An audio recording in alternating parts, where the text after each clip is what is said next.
Rebate under section 87A की कहानी समझिए पहले। प्रीवियस ईयर 12-13 और प्रीवियस ईयर 13-14। प्रीवियस ईयर 12-13 का स्लैब रेट देखिए क्या था, up to 2 lakh nil, 2 lakh से 5 लाख 10%, 5 लाख से 10 लाख 20% और एक्सीड 10 लाख 30%। 13-14 का स्लैब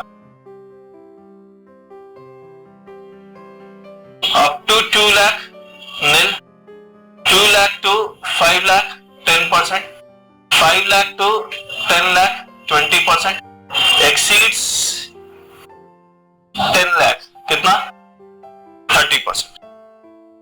सेम है, स्लैब रेट में कोई चेंज नहीं है।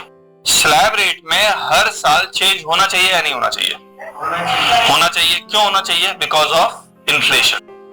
और अभी आप देखो 12-13 और 13-14 में इन्फ्लेशन तो बहुत ज्यादा था, तो स्लैब रेट में तो चेंज होना ही चाहिए था। ये जो बेसिक एग्जम्पशन 2 लाख वाला है, इसको कम से कम हर साल 10-10% से उनको बढ़ाना चाहिए। अगर वो 10% से बढ़ा देते इस साल तो ये 2,20,000 होता, यहां 2,20,000 से 5 लाख होता, यहाँ 5 लाख से 10 लाख, 10 लाख से एक्सीड।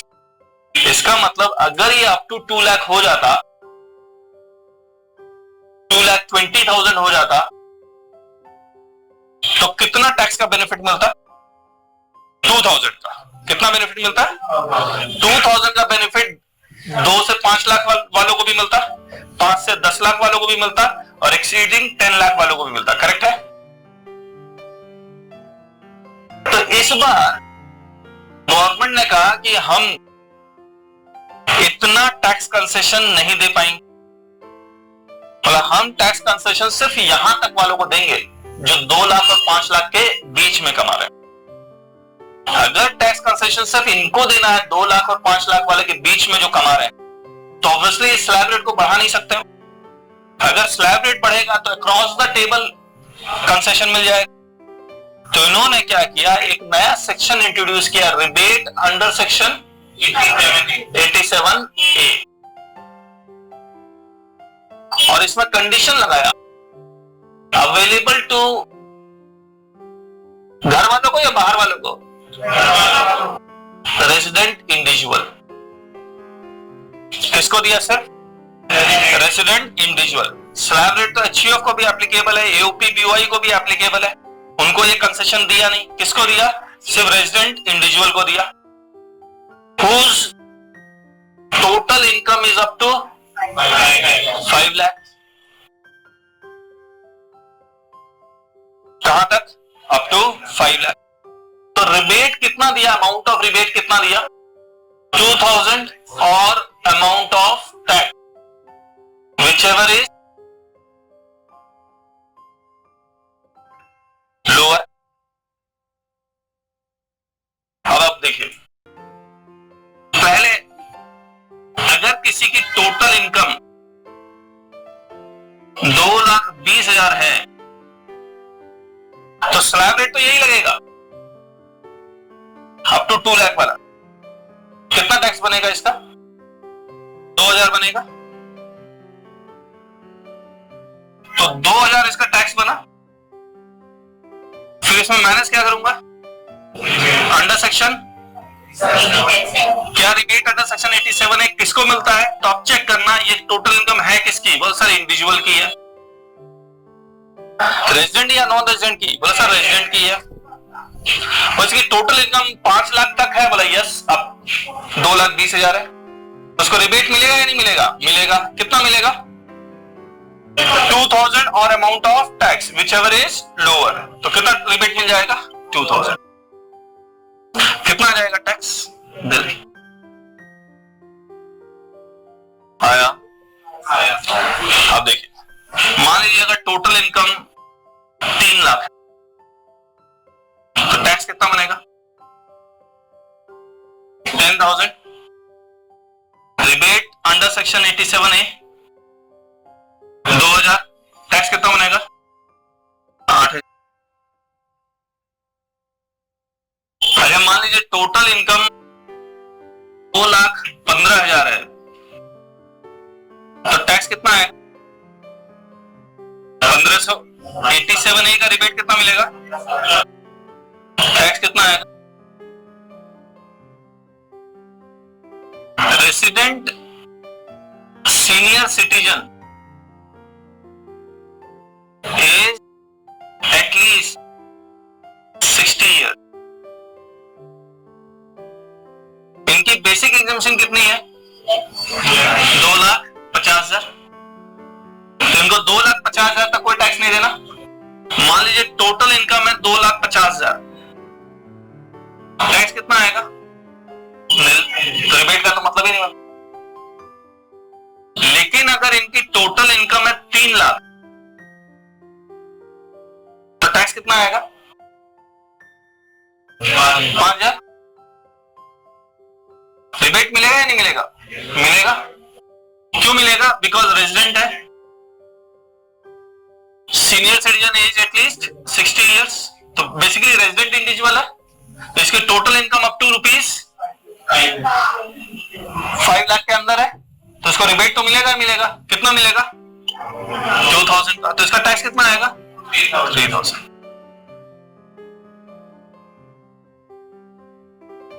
मान लीजिए इनकी टोटल इनकम 6 लाख है तो टैक्स आएगा कितना?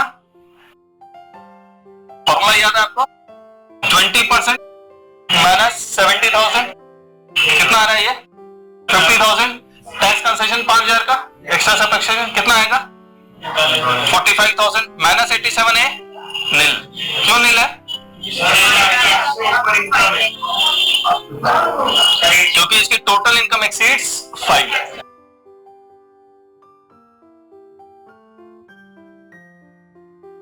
रेसिडेंट सुपर सीनियर सिटीजन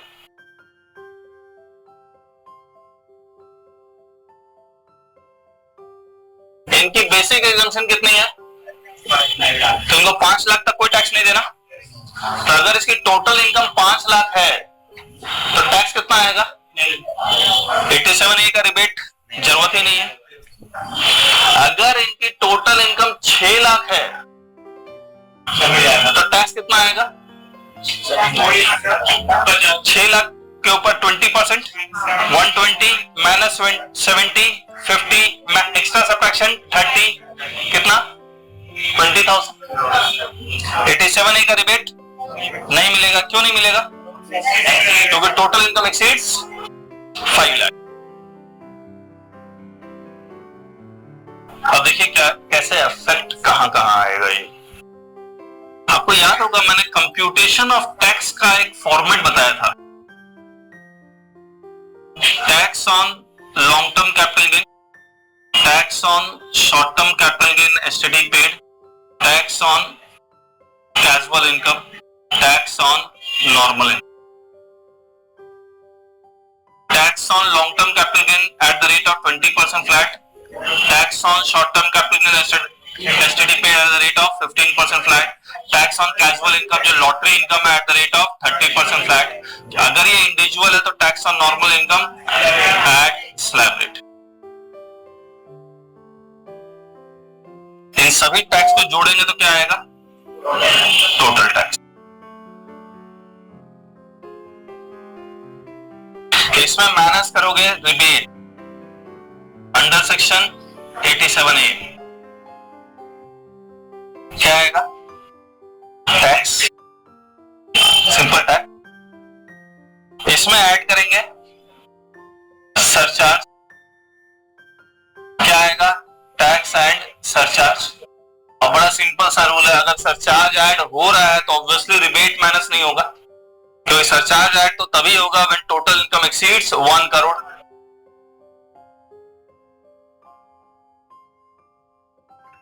फिर plus education cess at the rate of 3%, ये आ जाएगा टैक्स। इसमें माइनस करते हो टीडीएस, इसमें माइनस करते हो एडवांस टैक्स, फिर आ जाएगा टैक्स। अगर इंटरेस्ट है तो interest under section 234A-BC add होता है।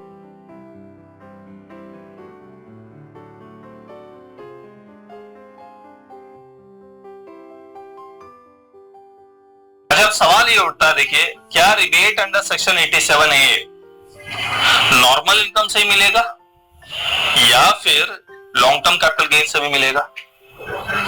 इससे भी मिलेगा, इससे भी मिलेगा। टोटल इनकम में तो सब कुछ एडेड है, टोटल इनकम में सब कुछ एडेड है। तो rebate under section 87A is not tax specific. Rebate under section 87A long term capital gain से भी मिल सकता है, लॉन्ग टर्म कैपिटल गेन के टैक्स को भी कम कर सकता है, short term capital gain STD paid के टैक्स को भी कम कर सकता है, कैजुअल इनकम के टैक्स को भी कम कर सकता है। इसका इकलौता दोस्त 87A कैजुअल इनकम का 87A और नॉर्मल इनकम के टैक्स को भी कम कर सकता है। करेक्ट है। एक छोटा सा क्वेश्चन मैं दे रहा हूं, देखिए मान लीजिए सैलरी है किसी की 2,05,000, लॉन्ग टर्म कैपिटल गेन है 200, short term capital gain STD paid 800, lottery income है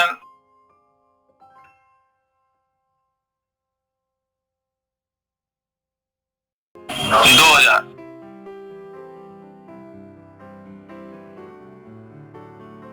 तो इसकी टोटल इनकम मान लीजिए आ जाती है कितना?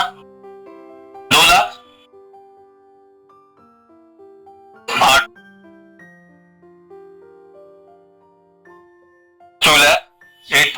अब कैसे कैलकुलेट करेंगे?